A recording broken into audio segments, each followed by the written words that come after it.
Hey there, beer tubers! Welcome to TWC's Beer Reviews. This is the first beer I'm reviewing. No, it's not Double Barrel Hunapoo. No, it's not Hill Farmstead Ann. No, it's not Cantillon Faux Phone because, well, I don't have any of those. It is Sam Adams Boston Lager. This is arguably the beer that started the craft beer revolution, alongside Anchor Liberty Ale, New Albion Ale, Sierra Nevada Pale Ale. I'd be remiss to not mention that. Anyways, this is technically a Vienna lager. I think honestly Boston lager is its own style, but it closely resembles a Vienna lager. It is the 4.9%, and the label says you are drinking the first beer I brewed. Back in 1984, I brewed an old family recipe in my kitchen. It tastes the same then as it does today.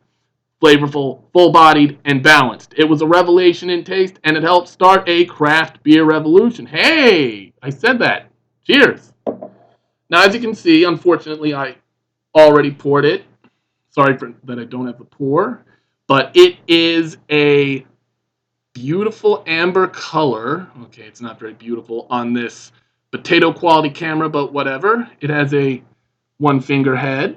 It's two fingers. It's faded away a bit. You had good creaminess, good texture, decent retention, and I don't know if you can see it, but good carbonation rising up to the top, and a little bit of lacing on the glass. Now let's smell it. Mmm. Mmm. This is a toasty beer. It has that little bit of caramel, that little bit of toasted bread to it, but also has a good hoppiness. It shows off noble hops really well. Okay, maybe not superbly well, but enough to balance the malts. It smells good. Enough said. It smells like you'd want an amber lager to smell. Yeah, I could smell this. I could smell this for a while. Yeah, but whatever. Let's drink this biatch. Cheers.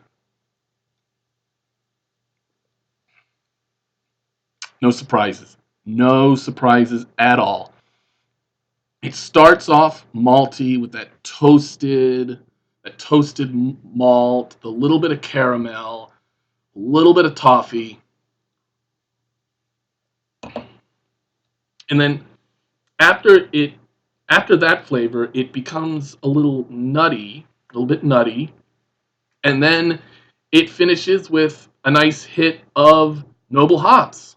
It's grassy, it's a little bit bitter, just enough to balance the sweetness. It's what you expect from Sam Adams Boston Lager. I mean, millions have tried this beer. Millions of Americans have become craft beer fans because of this beer.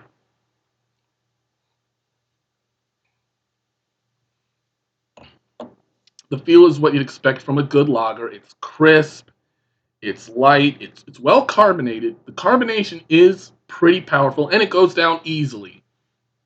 But it does have a fairly long aftertaste as well. It's not like Bud where you're just left wanting more. Okay, with Bud, you'll probably be left wanting a lot more, but I'm not reviewing Bud, am I? I am reviewing this. And overall, I like it. I like it. I think it's quite good. It's not the best lager ever. Definitely not the best beer ever. But this is a great fallback option because where I live in Maryland, even another fallback option, Sierra Nevada Pale Ale, doesn't even show up that often. I mean, the fallback options here are pretty much Sam Adams, Yuengling, and maybe Fat Tire. Maybe. That's about it. So I will give this beer, I will give it a little bump, because normally I'd give it an 80, but for being so readily available absolutely everywhere, even West Virginia, sorry again, West Virginians, I will give this beer an 83. An 83. This is a rock solid, damn good lager if anyone else made it. But the fact is that it's so readily available, so easy to find anywhere and everywhere that you can't help but just like it. I am This Wang's Chung, and I will see you next episode, hopefully. I wonder if I just jinxed myself here. Yeah, I think I did. Whatever. See you guys later.